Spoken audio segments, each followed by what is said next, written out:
Hey, what's up, everybody? Josh Bennett here. I get the question a lot of what is my process for buying a rental property, and how should I go about buying a rental property? What are the steps with buying a rental property, and how do you find rental properties? All of these sorts of questions around rental property specifically. So I thought I'd do something fun and basically create a video series of me starting with my own personal life, of starting from the very beginning to the very end of searching, looking for, and finding a rental property, all the way through actually, purchasing the rental property, through getting a tenant, doing a cash out refinance, all these sorts of things. So taking a look at what the step-by-step is. So I'm going to create an entire video series around this. So, stay tuned for videos in the future about, what is actually involved with a rental property. But, in this video, we're going to talk specifically on kind of the, finding a rental property. So, as I'll kind of share my screen and walk you through how I came about the property that we're going to be doing this walkthrough through.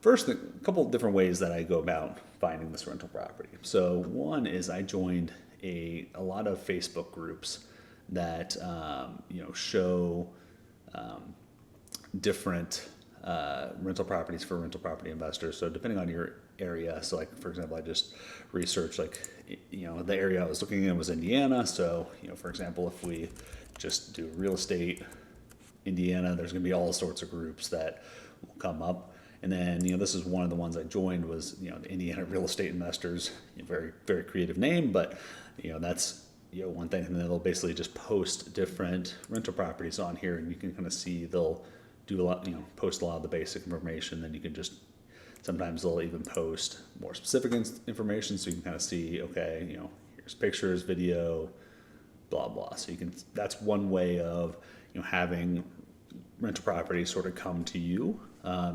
You'll want to sort of know how to do the calculations on that rental property before you ever actually commit to buying one, just to make sure you're getting a good deal and not just essentially going off of somebody else's idea that it's a good deal, which I'll kind of go through how I vetted for mine. But this is one easy way to just get properties right in front of you. And so a lot of these times there will be notifications from these groups every time something posts. So just kind of make sure you're going in here and checking pretty regularly. In the area, I mean, there's usually like 10 to 20 at least different groups per metropolitan area. So for example, if you're in San Francisco, I guarantee there's tons of, for example, San Francisco real estate. So let's any groups. So yeah, San Francisco Bay Area real estate, San Francisco real estate, so on and so forth. So you just go through. I mean, there's 30 posts a day in this real estate one. So I mean, you can go through and just essentially just ask to join all sorts of ones. Same with whatever metropolitan area you're looking in. But that's just kind of one way you can get in front of a lot of different properties. So another way is just building out relationships with real estate agents. So just get on different MLS listings. So ask different real estate agents. Set up coffees. Another way to do that is through like meetups. So I know there's like meetups.com. I think it's meetups.com. Or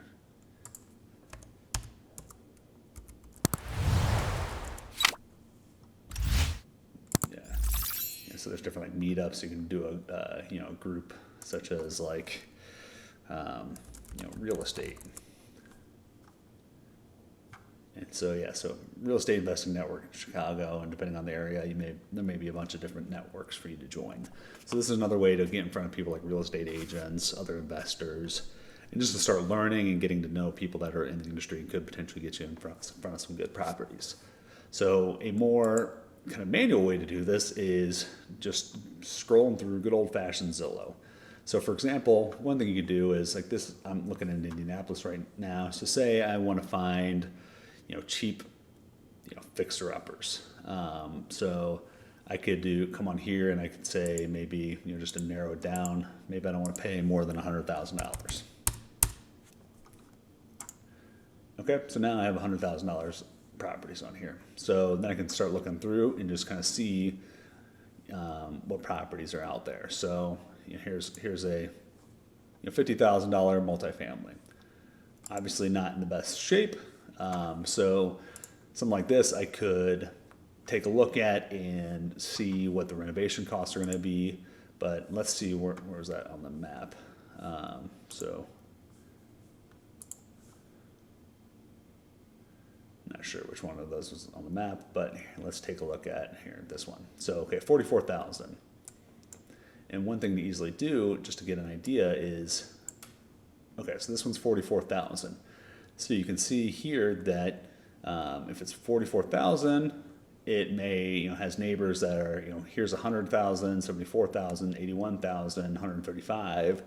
So there is potential to go up depending on the quality of the property, which this one's obviously pretty terrible, but you kind of get the idea where, say this one was a good property that was listed about 40,000, but has neighbors in the hundreds.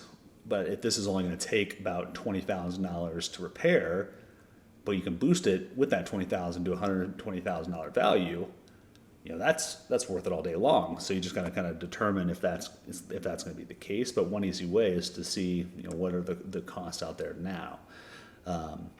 But this is one way to kind of find things manually, which we're going to go through more of like the, calculations and stuff in general here later, but in a separate video. But this is like, at least how you start kind of looking through is just basically, figure out what your budget is and kind of start looking for houses that seem like a much less value compared to their neighbors, and then you can kind of determine what the involvement is. Like, so here would be, these neighbors aren't very good, but yeah, so that's kind of how you at least start the process of looking, is see what the value is of the property today versus what some of the neighbors are, because that can give you some potential value. But obviously you have to kind of compare apples to apples, like bedrooms, square footage, things like that.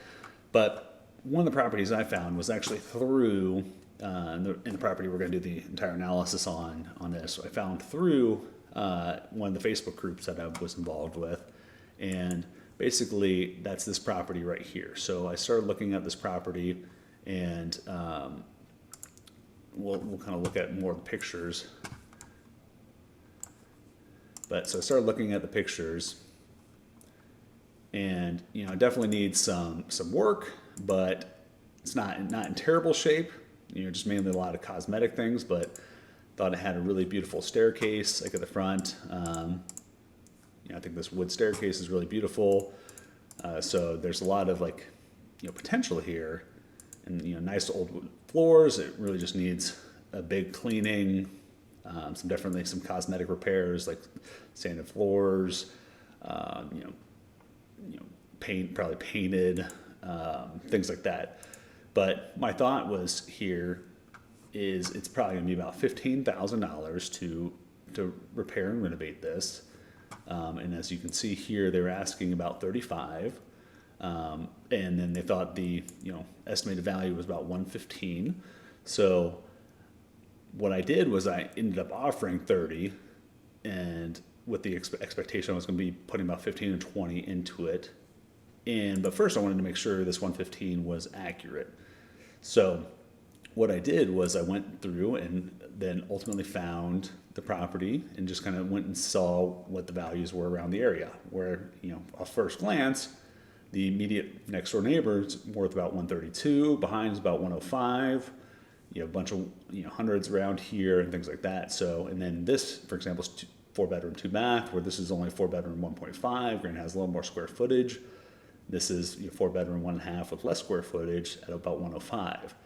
So basically that told me that I think there is potential for 115, 120 in terms of value.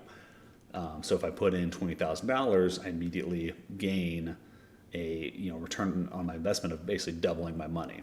And that gives me some potential to do things like cash out refinances, where I can go to the bank, get a mortgage for 50%, take all my money I put in out and then reinvest it into another property, or I could just basically have a $120,000 property with say $45,000 in it. and then be ready to sell it later on. So either way, it gives me some flexibility in terms of what I can do with the investment. But the key thing, and I'll show you exactly how I ran the financials and stuff here later, but this is kind of the first look at this was, okay, what is the potential value in the area based on comps around here? And then I also looked at what's the potential rent in that area, and if I thought it was a reasonable rent, and if houses are renting there, which they are. But this is kind of how I at least start that process, is getting a good just rule of thumb. Like, do I see the value in the neighborhood based on what the value of the property is? And is there what I call like enough margin of safety, where if I'm wrong on, for example, how much cost it takes to, repair the house. Like, for example, this property, which, again, I'm going to do this in another video, but I'm going to go through the actual renovation process with you.